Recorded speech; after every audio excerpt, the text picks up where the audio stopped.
Voos espaciais foram seguidos por naves extraterrestres, diz engenheiro da NASA. 11 de maio de 2020. Sempre é bom rever uma informação que nos traz um apanhado geral do que pode realmente estar acontecendo acima de nossas cabeças. Seu nome é Maurice Chatelain, e se você procurá-lo no Google, você pode não encontrar muito. O IMDb afirma que ele é geralmente identificado como ex-chefe de comunicações da NASA, especialmente por ovniólogos, ufólogos e outras fontes afirmam que ele era apenas um engenheiro de baixo nível que trabalhou para um subcontratado da NASA. Obviamente, quem escreveu isso tem pouca habilidade em pesquisa, não é preciso procurar mais do que seu livro, Our Ancestors Came from Outer Space, Nossos Ancestrais Vieram do Espaço Sideral, título em tradução livre para encontrar uma descrição de sua vida e de suas experiências. A partir daqui, um pesquisador procuraria por confirmações fora de suas próprias reivindicações. Os detalhes de Chatelain sobre sua carreira e seus projetos mencionados em seu livro podem ser encontrados online, e nós vamos chegar lá daqui a pouco. Chatelain era um especialista em eletrônica de telecomunicações, telemetria e comunicação, e durante seu tempo talvez o melhor do mundo no que fez. Depois de se mudar para os Estados Unidos, vindo da Europa décadas atrás, ele passou os próximos 20 anos de sua vida trabalhando para várias organizações e indústrias aeroespaciais, e também recebeu apoio da Marinha dos Estados Unidos, da Força Aérea dos Estados Unidos e da NASA. Ele foi até mesmo reembolsado pelo governo dos Estados Unidos pelo custo de transferir sua família para os Estados Unidos. Em seu livro, ele detalha suas várias patentes e projetos nas empresas para as quais trabalhou e as organizações que seus projetos a atrairão. Você pode ver uma lista de suas patentes aqui. Como você pode ver, estas são apenas algumas de suas muitas contribuições para o campo. Em seu livro, ele explica em detalhes como, através de seu trabalho e de suas conexões, ele recebeu imediatamente a tarefa de projetar e construir o sistema de comunicação e processamento de dados Apollo. Ele também explica como ninguém especificou seus deveres ou funções porque ninguém naquela época sabia como seriam esses sistemas. Havia muito poucos especialistas no campo. Chatelain estava encarregado de tudo o que ele menciona abaixo. Quando o projeto Apollo começou, não havia equipamento de comunicação suficientemente potente ou sensível para tornar possível a transmissão de voz do planeta à Lua, para não mencionar a transmissão de imagens de televisão a essa distância. Tais coisas tinham que ser inventadas, aperfeiçoadas e construídas. Estações de retransmissão tiveram que ser instaladas em todo o globo nos trópicos com antenas parabólicas, algumas com mais de 200 pés, 60 metros de diâmetro, de tal forma que uma ou duas delas sempre estivessem em contato com qualquer espaçonave Apollo orbitando ao redor da Lua. Todas essas estações tiveram que estar em contato umas com as outras, e todas tiveram que se reportar ao Apollo Space Flight Center em Houston, Texas. Todo o novo equipamento, construído por cerca de 20 diferentes fornecedores de todas as partes dos Estados Unidos, teve que ser coordenado e compatível. É interessante pensar sobre essas coisas. Ao contemplar as missões Apollo, muitas vezes não pensamos sobre a enorme quantidade de trabalho que foi executada por tantos homens e mulheres. Muitos deles, como Chatelain, são praticamente desconhecidos, pois o foco está sempre nos astronautas que também têm sido sinceros e corroboraram as revelações de Chatelain. O famoso ator, Leonard Nimoy, apresentou Chatelain em um de seus documentários sobre alienígenas antigos, décadas atrás. Ele também verificou seu histórico, que já foi feito por muitos, apresentando-o como um cientista espacial da NASA que ajudou o homem a alcançar a Lua. O filme apresenta outras mentes e acadêmicos proeminentes na época. Chatelain também é referenciado por muitos pesquisadores proeminentes sobre OVNIs. Então, o que Chatelain tem a dizer em seu livro sobre as missões Apollo? Durante estas missões, várias coisas estranhas aconteceram. Algumas ainda não podem ser comentadas e algumas mencionarei sem revelar minhas fontes de informação e com a maior reserva, porque eu pessoalmente não estava lá quando esses incidentes alegadamente ocorreram. Pode ser, por exemplo, que tanto os programas espaciais americanos quanto os russos trouxeram de volta descobertas inesperadas. Ele prossegue afirmando que a maioria dos astronautas viu coisas estranhas durante a missão, as quais não poderiam ser discutidas com ninguém fora da NASA.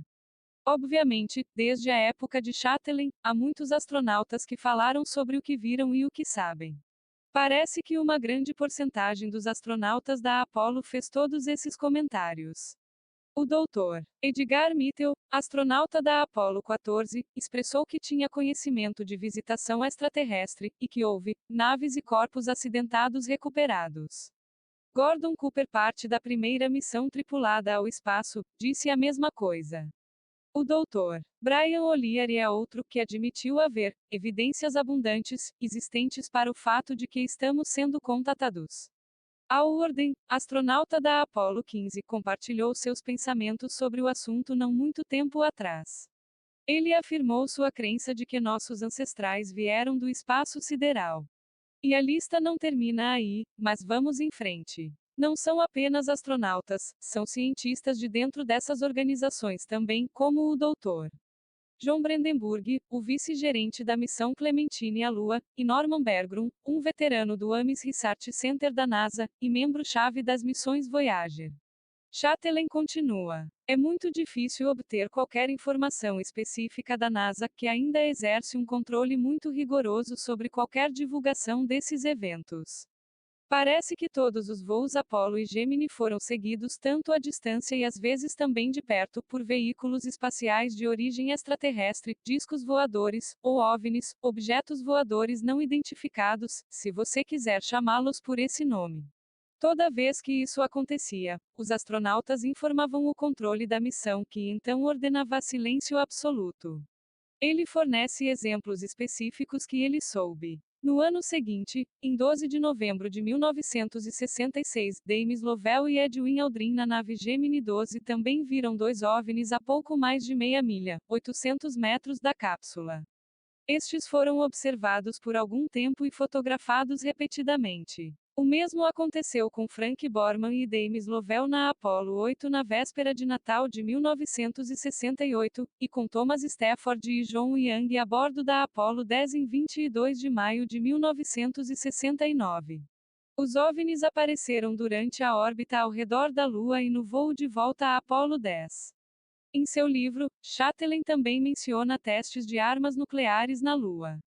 Houve até alguma conversa que a missão Apollo 13 levava um dispositivo nuclear a bordo que poderia ser detonado para fazer medições da infraestrutura da Lua, e cujas detonações iriam registrar nos gráficos de vários sismógrafos L8 colocados em locais diferentes. A explosão inexplicável de um tanque de oxigênio no módulo de serviço da Apollo 13 em seu voo para a Lua, de acordo com rumores, foi causado deliberadamente por um OVNI que estava seguindo a cápsula para impedir a detonação da carga atômica que poderia ter destruído ou colocado em perigo alguma base lunar estabelecida por extraterrestres.